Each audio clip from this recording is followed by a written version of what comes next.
So thanks, Jerome, for joining us today. It is a delight to have you here. And it is absolutely magical how, storytelling is bringing us all together. To begin with, Justin and I got together for our passion of storytelling.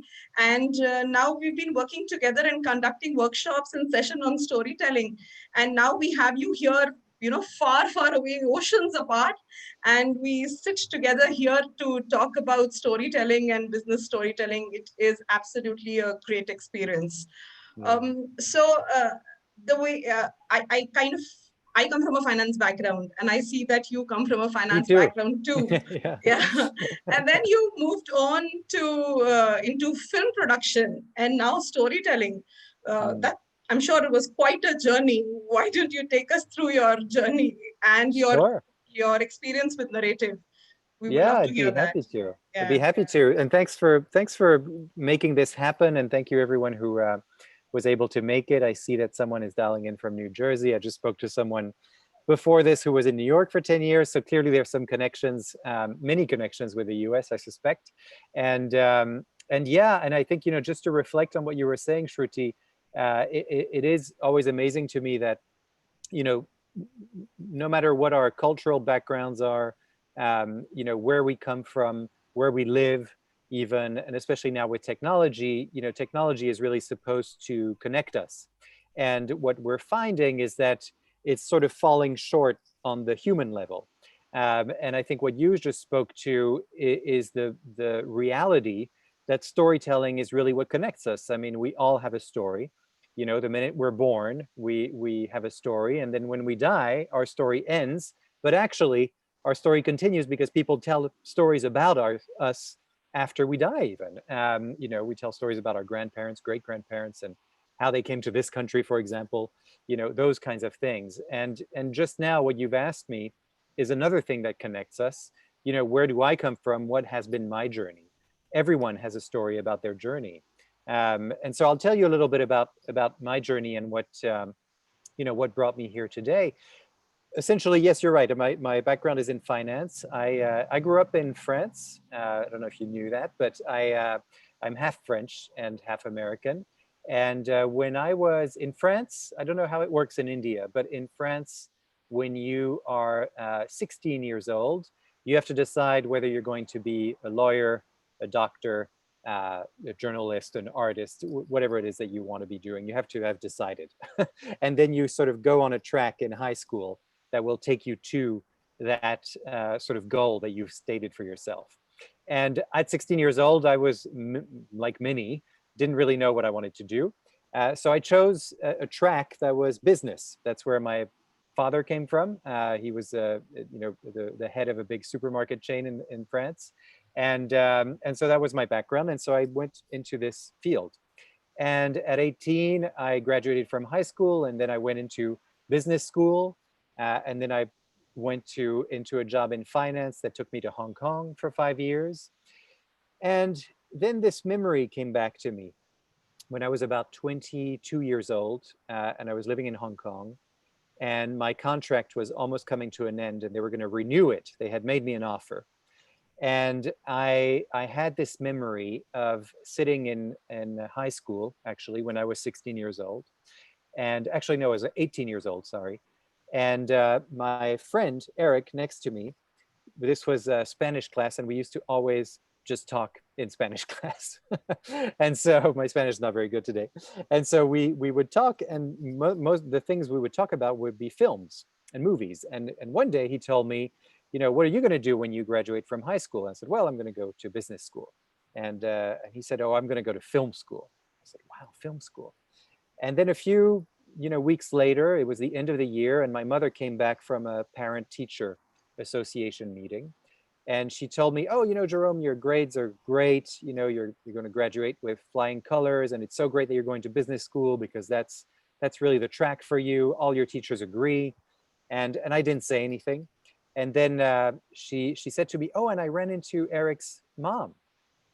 And I again, I didn't say anything. I said, you'll never guess what she told me. She's really upset.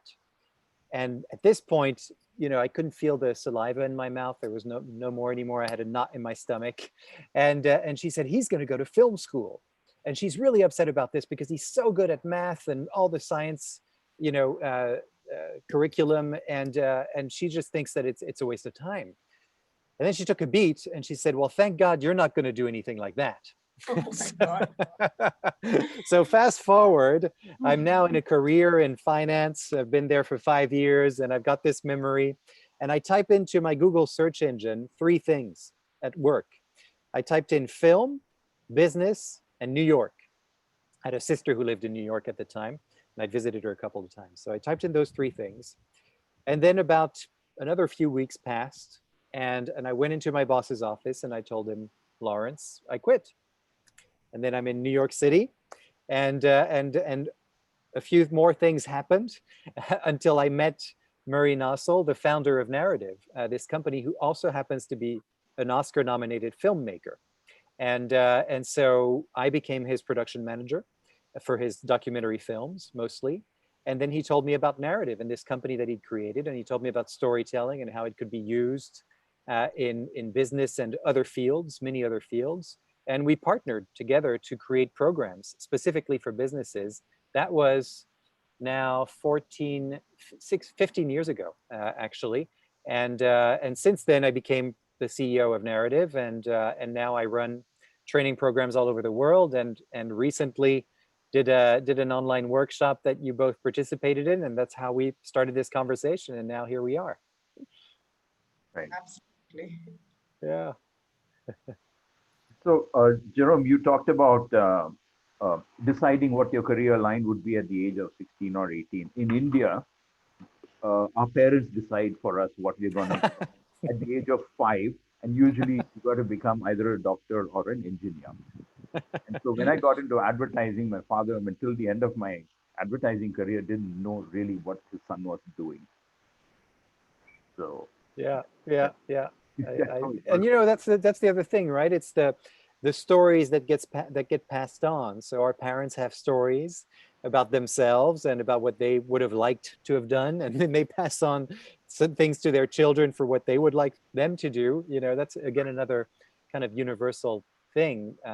And I think it's when you, for me, what's really powerful about storytelling is when you find your own story, and you find, and what we do at Narativ is simply providing the tools, and what I understand you do as well, is providing the tools for people to find that story, craft that story, and tell that story.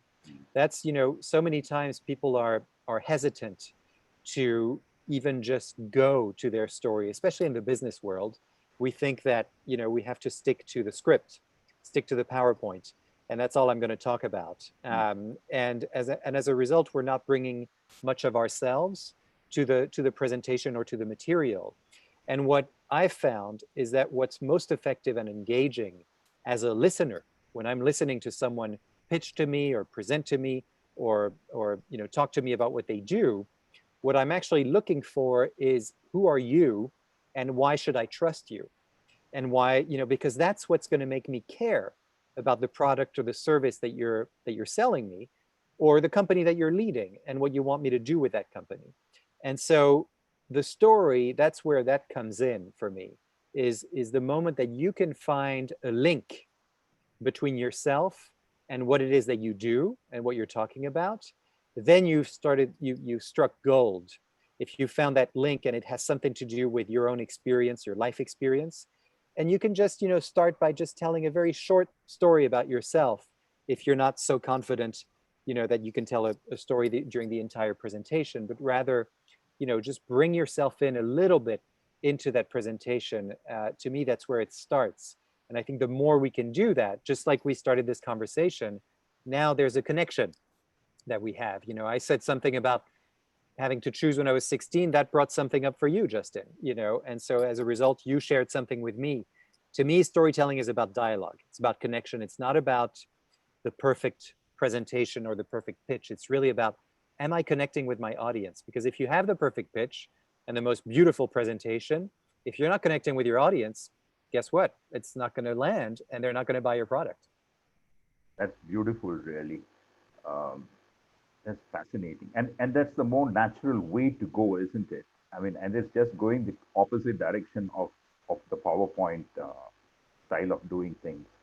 Yeah, Um, I've noticed that narrative places a lot of importance, like you said, on listening. I always thought that storytelling was a unidirectional thing, but you're talking of listening, which really makes it a dialogue, like you said. So so can you tell us a little bit more about this whole sure. listening as a tool, please? Yeah. Well, so I didn't talk much about the company narrative and where we sort of came from, but how I got to it. The company existed before I joined, and it was really founded on the belief that there's a reciprocal relationship between listening and telling. Now, what that means is that the way you are listening to me right now, and even the people on this Zoom, even though I can't see them or hear them, I can see their names, I can see how many there are, et cetera, and I can see a little bit of the chat. It's informing the way I'm speaking. It's shaping how I'm speaking, and it's reciprocal because how I'm speaking is shaping how you're listening to me. And it's this constant kind of loop between listening and telling. And so that's why we place so much emphasis on listening first before we even talk about storytelling. Before we try to even get to a story, we first have to pay attention to listening, because what happens is that there's many obstacles that get in the way of our ability to listen to other people and our ability to listen to ourselves. And if you're not able to listen to yourself, then again, your story is not going to come out, or it's not going to be an authentic story. It's not going to be the relevant story that you need to tell. So we pay a lot of attention to listening and kind of helping people find ways to address what's getting in the way for them. And we even have, categories of obstacles to listening. And I'm just noticing, because of the where I am. I'm outside, and I decided, oh, well, I'll do this outside for a few reasons. That one, it's nice, but also I have a 4-year-old and a baby inside. So it's quarantine here in the US. It's locked down, so we don't have offices. But, so that's one of the things that I decided to do. As a result, one of the things that might be getting in the way is just the ambient sounds that come with being outside. And that's our first category of obstacles to listening, is the external, right? And then we have 4 others, and I won't go through all of them, but that's sort of, that's where we come from, is sort of looking at what's informing my, what I call listening environment, and how can I address all of these obstacles, or at least be aware of them, so that they're not going to get in my way when it's time for me to find the story and share my story. And that way, the more you do that, the more attuned you become to your own listeners, right? Because we're all the same. We're all human beings. And what happens to my listening probably happens to your listening. The biggest obstacles to our listening are internal, all the things that happen in our mind, the mind chatter, things we're thinking about. I'm sure it's happening right now for a lot of people. There's a lot of things that you have in your mind of, what am I going to do next? What am I going to do before? Did I turn off the oven? Did I do this? Did I do that? Is my phone off? What's happening to my phone? All these things. And so the more you're aware of that, the more you're aware of the fact that this happens to everyone. And so when you are about to tell a story, it's very important to not only be aware of that, but also communicate to your audience and your listeners that you know this about yourself and others, that you're going to pay attention to listening, right? And you're even going to ask for their attention, because everyone is responsible for the way they listen, right? So in our workshops, we always do this. We always ask people to go through an exercise that will identify their obstacles to listening, but also that will sort of bring home this message that you're responsible for your listening. I, as a speaker, am not responsible for that. We often think of listening as passive. We have ears, so we just hear what's going on, and that's all I have to do. Actually, you really have to work to listen, and that's on you to listen, because it's gonna shape how I speak. It's gonna inform everything I say, how you listen to me. So this is a way of putting the pressure off of the teller and really onto the listener, so that the listeners become very aware of their responsibility when it comes to storytelling, that if someone is telling them a story, it's a big thing that someone decides to do. And so as a result, as a listener, you have to respect that and bring your full listening to them, so that their story is really, as good as it can be. I find it fascinating that we are using a powerful tool like listening, which has for the longest time been already used in coaching and more recently Yeah. in the whole area of mindfulness. Yes. Uh, Yeah. one of the questions that you start with I've noticed with your workshop participants, and I'm sure with your clients too, is this whole thing of why story, why now? Mm. Yeah. Could you, Yeah. could you, Yeah. could you talk around that a little bit, please? It's kind of the first thing you have to think about. So you think about listening, and what's getting in my way of my ability to listen. But even before you do that, if you're thinking of telling a story, or if you've told a story many, many times, especially in a business setting, if you're a leader of a company, maybe there's a go-to story that you have, an origin story, something to rally everyone together, to unify the message of the organization. And the danger there is that you've told a story so many times that it may become a little bit less engaging to you. And so the whole purpose of the story may not be so clear after a while. And if you don't have a story and you don't yet have a purpose for telling a story, then it's going to be very difficult to find a story and tell a story. So for us, the whole question, why story, why now, is a question that we ask ourselves all the time. If I'm about to go into a meeting with someone, if I'm about to lead a team into something, if I'm going to run a workshop, whatever it is that I'm going to do, and I feel there's an opportunity to tell a story, then the first thing I have to ask myself is why? Why am I telling a story? Especially, why for this audience? And I try to find an intention that's relevant not only to me and my material, but also to my audience. And then the why now creates a sense of urgency. Why do I need to tell that story right now? And sometimes, if you can't come up with an answer, then it may mean that you don't actually need a story, because maybe your answer is more like, well, this is the 15th consecutive week that I have a meeting with the CFO, and now we're finally going to look at the spreadsheet that tells us, how our bottom line is doing. Maybe it's not time for a story yet, but asking yourself that question will help yourself will help you identify whether it's time for a story, and then maybe what kind of story might you tell if you ask yourself, why am I doing that, to begin with. So that's why we asked that question.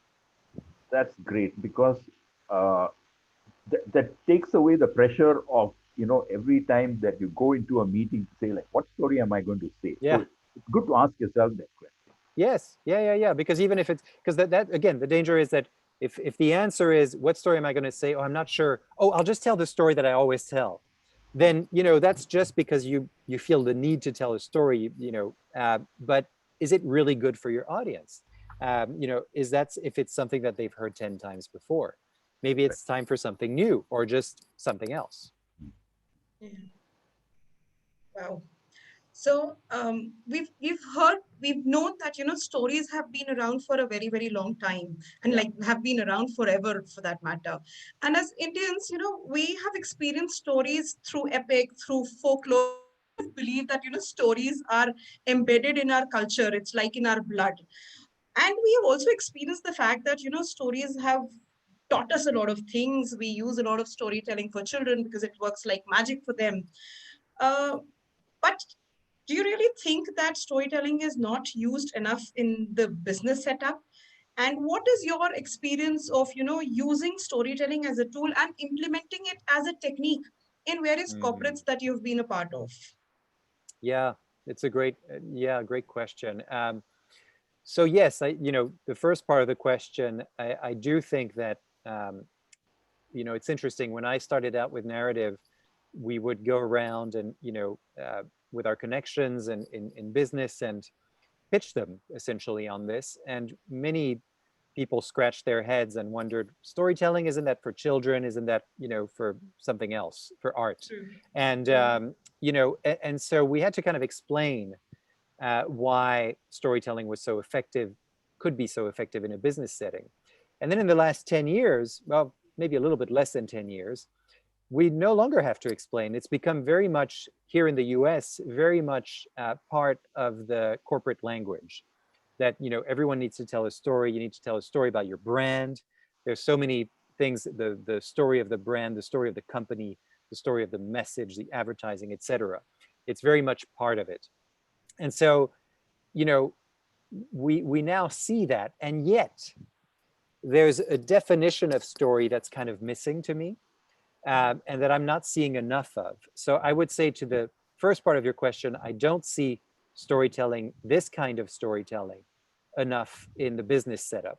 And I'll give you an example of what I'm talking about, which is the second part of your question, in terms of our experience with corporations. Our definition of storytelling, as you might have noticed from the story I told, is that, and that, that came from your listening, that you asked me about my journey. And then I told you about my personal journey of how I came to being in this business. And that's essentially what we teach people to do, is to find the personal connections that they have with their business and their message and their brand, etc. And the problem is that there's another definition, or there isn't really a definition, and so everything is a story suddenly.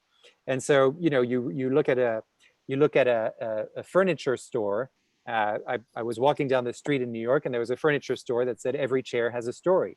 Now that might be true, and because it comes from somewhere, it's been built, and that's what they mean, right? But the thing is that when it comes to human beings and people in business, what I'm looking for is not necessarily, the rosy picture of, how great our business is and how it's just always been going up, and that I've always been part of that journey. That's simply, I look at that and I don't see that as authentic, because it's just not true. There's no human being or business that just keeps going up. There's ups and downs. That's what life is like. And that's the opportunity with storytelling.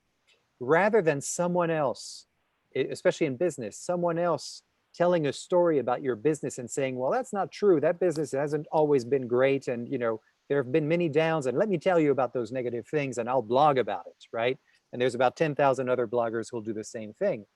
Rather, you have an opportunity in a business to take control of that narrative and to tell it as authentically as possible, with all the ups and downs, right? I could have told you, in my story, part of it was that I couldn't find a job in film in New York City. And then I had to move to find an internship. And then I had to go from paid internship to free internships, non-paid internships for 3 months. And that's how I met Murray, and because he gave me a 3-month unpaid internship. But that led me to where I am now. But that was definitely a down and a low for me.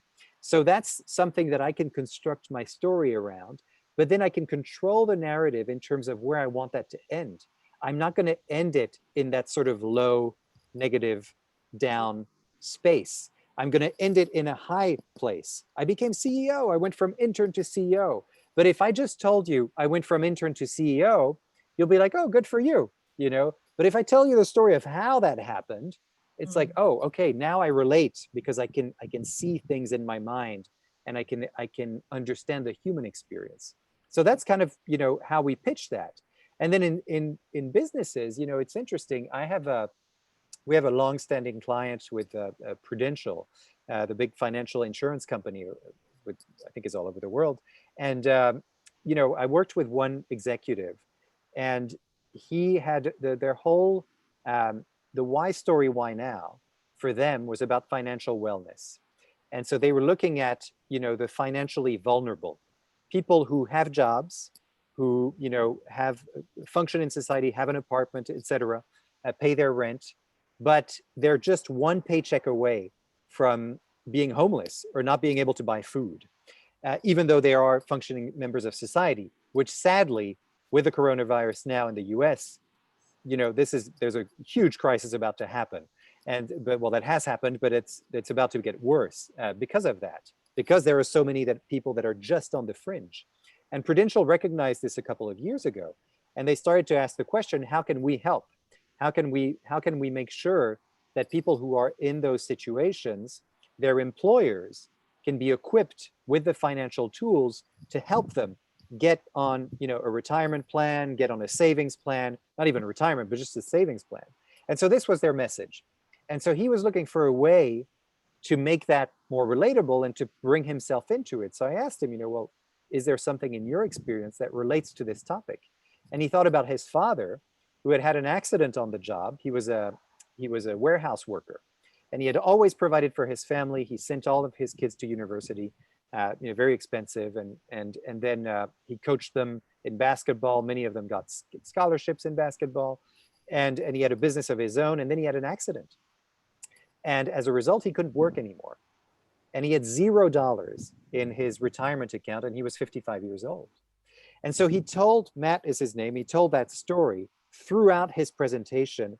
But when he said that his father had $0 in his bank account, he said 100 million Americans today have $0 in their retirement account, zero, which means that they're not ready for retirement, no matter how old they are. So that point really became very, very clear because of that personal story that he told about it. And that's what we try to do. We try to take data points and look for what are the essential data points that we can, put on a story arc that makes sense for your audience, and then find a story that really brings that to life. And once you've got that story, your father doesn't have to have had an accident on the job. You can find pretty much any story that is either about your financial wellness or somebody else's financial wellness that you know in your own life, because money touches everybody.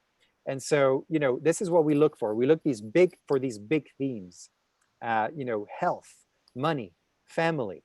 These are often the underlying emotional kind of values that underlie messages of businesses and services and products.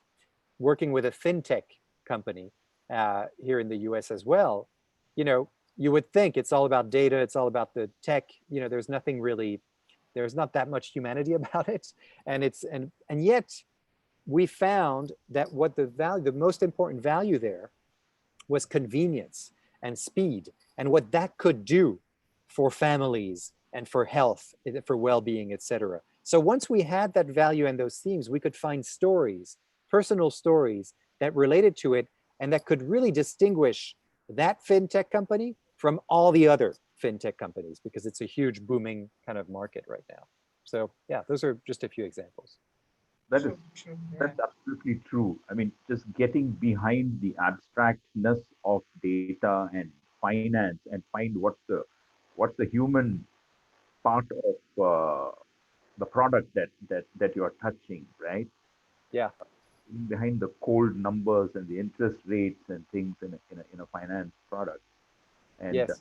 speaking to the person at an emotional level, because I mean, uh, you're always touching the person at a human level, and the idea really is to therefore find out what are those universal themes that you were talking about, and find the stories behind them, and then therefore you make a connection.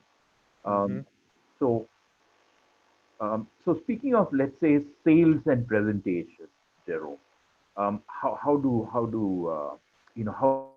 does storytelling affect, play a role in sales, for instance? Yeah. Well, this might be also a good opportunity for me as I speak about sales in a particular topic like sales, to talk a little bit about some of the things that people who are listening here could do themselves, really. Um, because I think that, when you talk about sales, essentially what you're doing is you're trying to present a product or service, or even your company if you're a startup, and trying to get funding for it. You have to find that essential message, right? That's kind of marketing 101, is, what's that essential value proposition that I have? And so I would encourage people to look at, what is that value proposition that you've got? And by that, what I mean is, what's the value that you're really presenting here? Are you trying to, make a difference in people's lives? Are you trying to make something more convenient for people? What is that? If you were to boil it down to one or two words, what would be those key words? And in sales, that's what we try to find. Is it about convenience? Is it about speed? Is it about health? Is it, whatever that might be? And once we've got that, And we do exercises to kind of try to look for that, and usually we'll look at the product or service and we'll ask people, well, how do you talk about this product or service or company very naturally? Forget about the sales pitch, forget about actually just what I said about the value proposition, just in your own words, right? And then let's look at that value proposition. Does it match how you really talk about it? And what's connected? What makes the connection between them? And can you find one or two words that really define this, and that define not only what it means to you and the value to you, but what's the value to your audience, to your in storytelling, to your listener, but who's buying this product or service, and what's the value to them?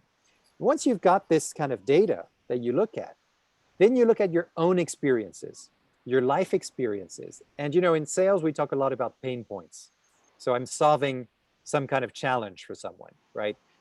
If I go back to that fintech example, we were working with a sales team. For them, it was like, well, what's the pain point? It's inconvenient. For them, they were a business-to-business company, and they were a way to instantly get funding. So, for example, if something happens to your house and there's a flood or something, then you will claim insurance, and you have insurance. Then you will claim coverage with your insurance. The problem is that even if that claim is approved, it's going to take a while for the funds to get into your account. So what this company did is that they provide the insurance company with the means to make that claim go straight from approval to funding in less than 24 hours, and sometimes instantaneously. So that's their value proposition.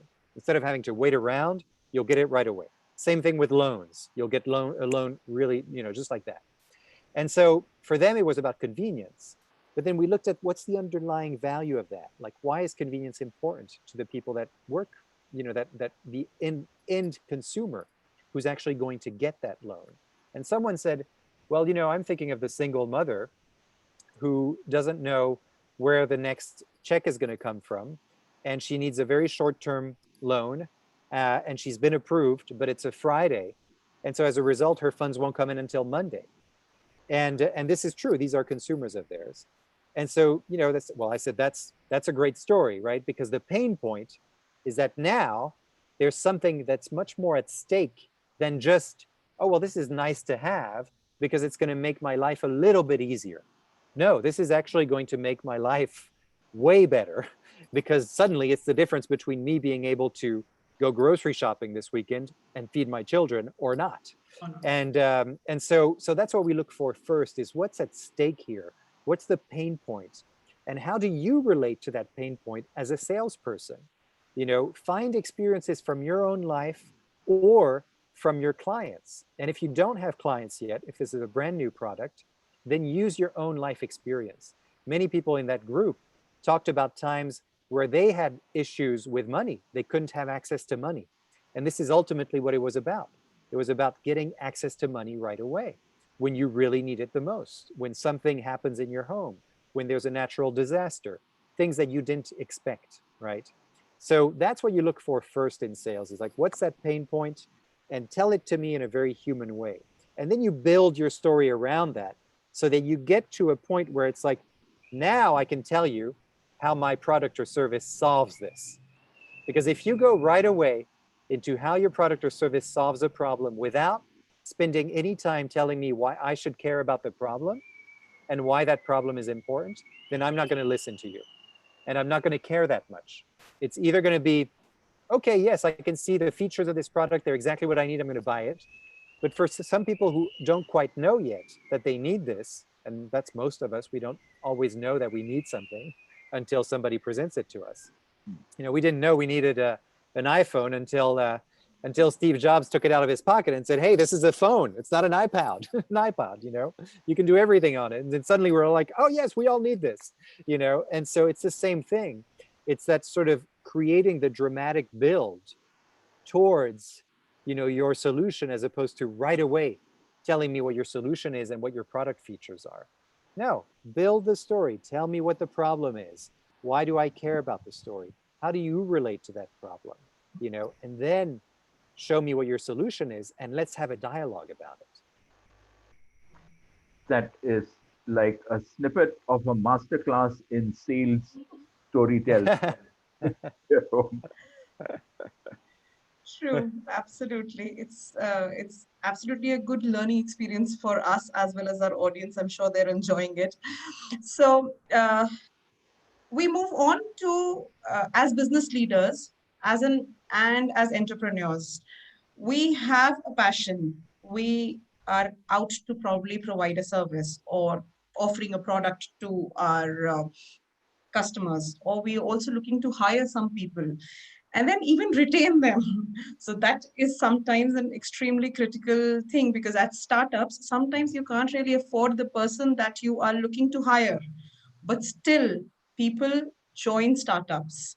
So where do you think storytelling fits into the journey of an entrepreneur, or a leader who's trying to motivate its people, who's trying to hire people and retain them? Yeah. Well, I think there's another great question. I think there's a real need for entrepreneurs to know what their story is, and I think there's a confusion between story and pitch, and so many entrepreneurs that I've met and worked with their startups, they sort of immediately tell me what their pitch is. So it's like, here's the problem, here's how we solve it, and here's how much we need, to get this going, and here are the kinds of people that we need to hire, So it's very sort of data based, and it's not particularly engaging, right?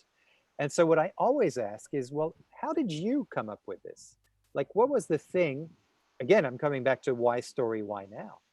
And as an entrepreneur, the question becomes, why me? Why now? Right? Because I'm it. I'm the person who's running this thing. And as a result, anyone else who signs up with you, whether it's a customer or an employee, they're going to want to know who you are and how you're going to pull off this enterprise and where you're going to take them. So you have to be able to say, I think every startup person that I've met, whether it's I'm working with someone who deals with cybercrime right now, and sort of cybersecurity, so very IT based, and there's a deep-seated belief almost every, and then on the other end of the spectrum, someone who's working in social justice, and kind of has a new venture around that, and each of them believes that they're changing the world, right? And so they will start at some point in their pitch, they will say, and that's how we're going to change the world. Now, the problem is, if you are an investor, or if you're a client, or if you're an employee, you've just come from 10 other startups who've told you they're going to change the world. And so how different is that, And where the difference is in your own origin story, right? Where do you come from? Where do you come from with this problem, with this issue? And why did you come at it? And how did you come up with that solution? So we really want to know that journey about, what was it? And sometimes, it's someone who's, just to give you a really quick example here, on the social justice issue, someone who was writing a book about all the inequalities in the justice system in the US many, many years ago, before what's going on right now. And she had this idea about 10 years ago based on what she saw. And this is how she told it to me. She said, the problem is that I've come up with a system that's all about data and measuring the systems in each county of the USA, so that we can finally have a system of checks and balances. And whenever I pitch this and I tell them this, everyone's saying to me, yeah, it's interesting, but we don't really get why it's so important. And I said, well, that's because there's no story there. You need to tell me about what you saw when you went on that tour, about these inequalities. And it's, again, like the sales pitch, right? It's like, what's the problem here? Tell me what it is in human terms, Same with cyber security. What happens if there isn't security, and tell me about that experience of someone breaching into a business, and that business going down because of it, because they're not able to pay for the cost of repairing what happened, and the harm that was inflicted. So, but if we don't know that on a personal level, then we're not going to respond to it. And people tend to just go straight to, I've got an idea that's going to change the world. No, again, build it. You have to build the story up so that we understand who you are and why you're the best positioned to do something. It'll work across the board for customers, for employees, for investors. They'll follow. All the stakeholders, true. Yeah. So, Jerome, in the webinars that Shruti and I have been conducting for the last few months, we found that every time we, infused our communications with personal stories, the level of engagement and with the audience just completely changes and goes up almost predictably today. And there's almost a perceptible emotional connection that happens.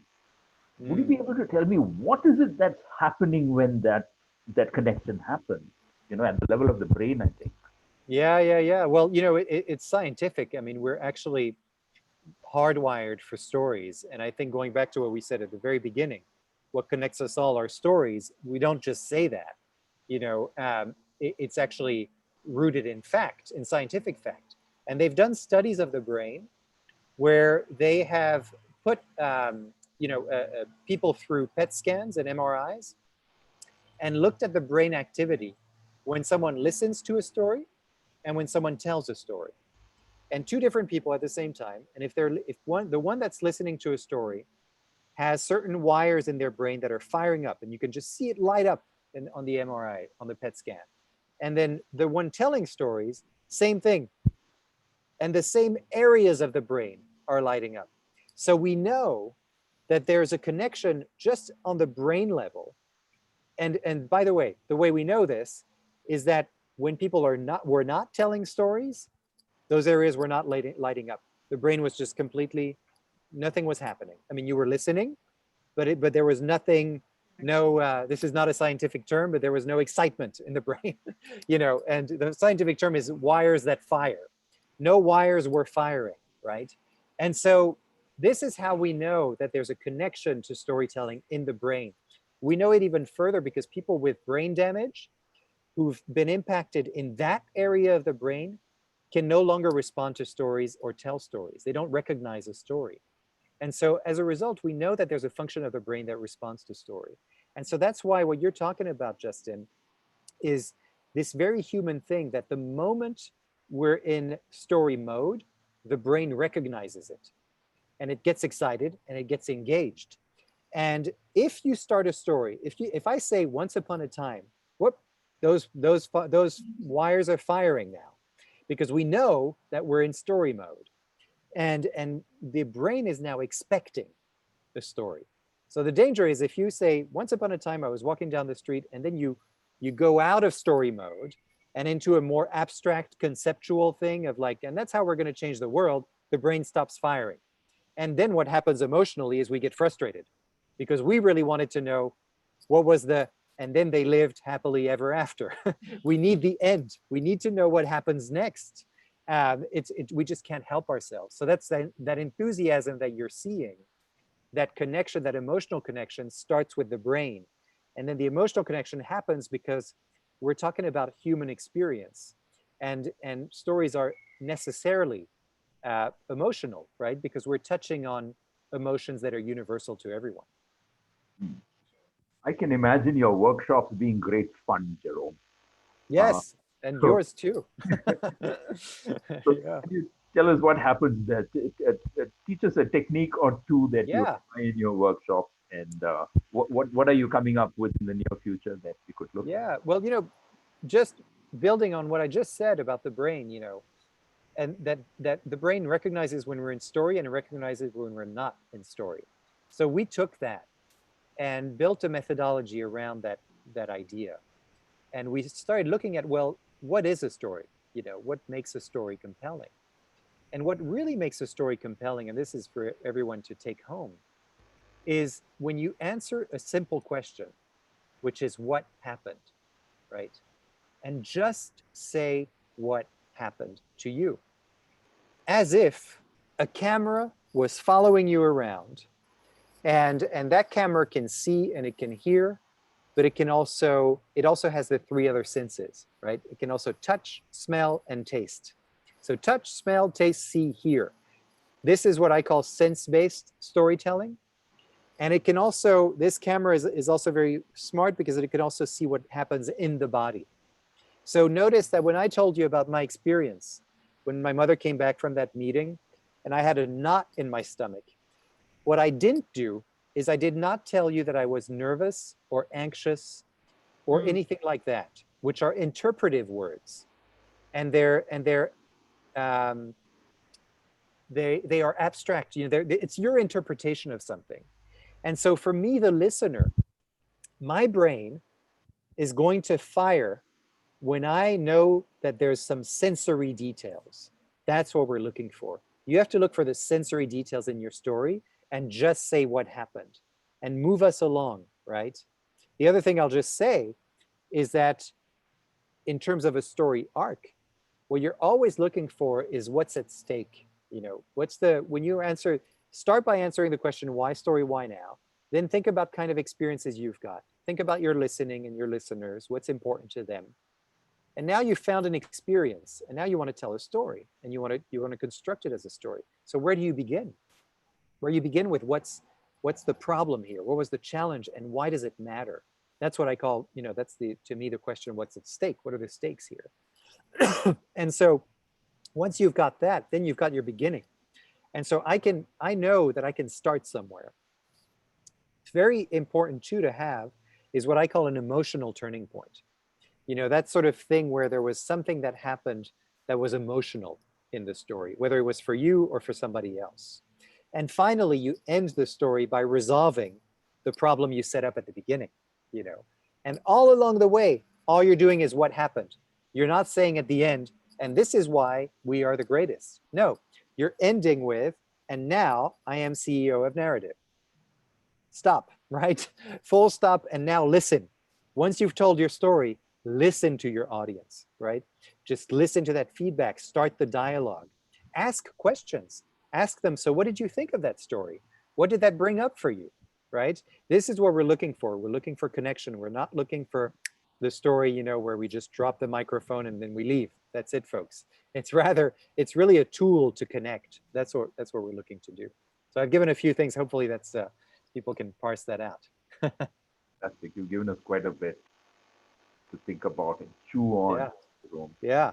Let's take some questions. Shruti, what Great. do you? Yes. Do we first want to talk about the next upcoming workshop from Narativ? Oh, sure. Yeah, I can tell you a little bit about that. That'd be interesting. Yeah. So we've gone virtual, like many people and many businesses. We did this 3 years ago. We started doing workshops online, and the idea is for this one that we're running is to take what we do in terms of leadership development, and sort of demonstrating the values, your values as a leader, or as an executive in a leadership position. Doesn't have to mean that you're a CEO, but some kind of leadership position, or maybe you're aspiring to become a leader of some kind or a manager of some kind. So that's who it's for. And we distilled our method into 3 90-minute sessions, which we're going to start in October next month. So there's a little bit of time. On October 14, it'll be 90-minute sessions each. And you can go to our website, narativ.com. You can use a special discount code story10, story10. And you know, I might even be able to put that in the chat box so that That'll be great. people can, yeah, so that people can, I might have had this ready. What do you know? And so there we go. Okay, so there you should go. we move on to questions now? Yeah. Yeah. Yeah, absolutely. Okay. So we have quite a few questions around the techniques of storytelling. So when we ask the audience to send us the questions through the form, we have a lot of people who are asking us that how do you really make the adults visualize, or how do you visualize the story so that they are not judgmental about the situation, or how do we not fall in the rut of being very preachy with our storytelling? Yeah. And the last one being how to really generate curiosity and anticipation around our stories. So these were some of the questions around the techniques of storytelling. Great. I can definitely answer a few of these. I'm actually going to share my screen because I have a visual here that might be helpful to people. And you can see here, this is what I was talking about earlier, right? So that, how do I what was it, curiosity and visualize, right? And avoiding the judgments of others. One of the things that I'm reading through the lines here, between the lines, is that often people ask me, how do I not come across as self-promotional or bragging if I'm telling a story of my own?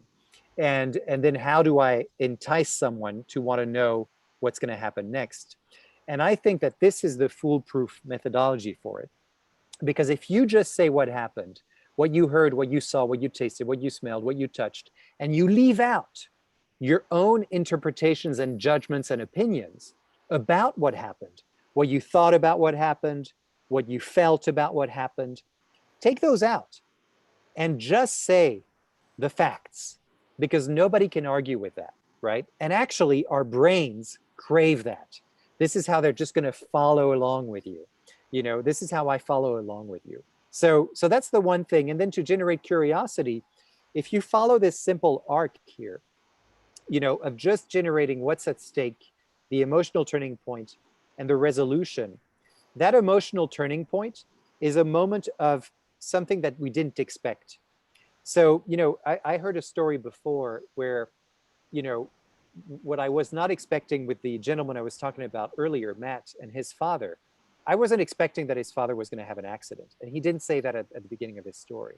He said that that was his emotional turning point, right?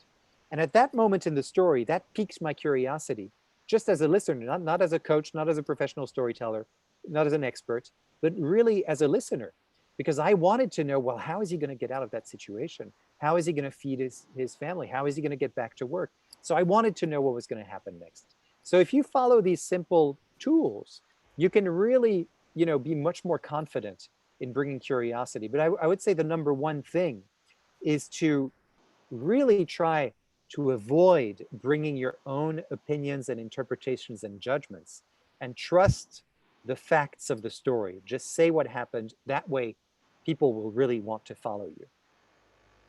Wow, true. I will take one more question from my previous questions, then we move on to the questions that are coming in the Okay. chat box. There are a lot of storytellers in our group, and one very interesting question that came across is that how do we build a robust revenue model around storytelling? So how do we really pursue our business in storytelling? Oh, great. Well, that's interesting. Yes, that's a question I'm always asking myself too, but especially these days. But we've been around for 20 years, so we've done a pretty good job of it, I think. For me, you know, what's really been helpful, and this is just from my own personal professional experience, you know, was being able to find a particular area as we moved along. Because at first we were offering storytelling applied to pretty much anything, because the truth is that it can be applied to anything. It can be applied to family relationships, you know, marriage relationships, everything. And we would do workshops that were open to everyone. And so everyone could come, didn't have to be a business person to do this. And it was great, you know, because it was sort of the burgeoning thing. But then once many other storytellers came in and many other companies came in, we had to sort of find another angle. And we really started to emphasize much more this aspect of listening, which really set us apart quite early on, because we really focus on that thing. So I think the more you can talk about what makes you different as a storyteller, it's like any other business. You know, people will gravitate towards that. And I'll just say from our experience in recent years, the last 5 years, we focused on one particular area of business, you know, specifically, where we've put much more attention.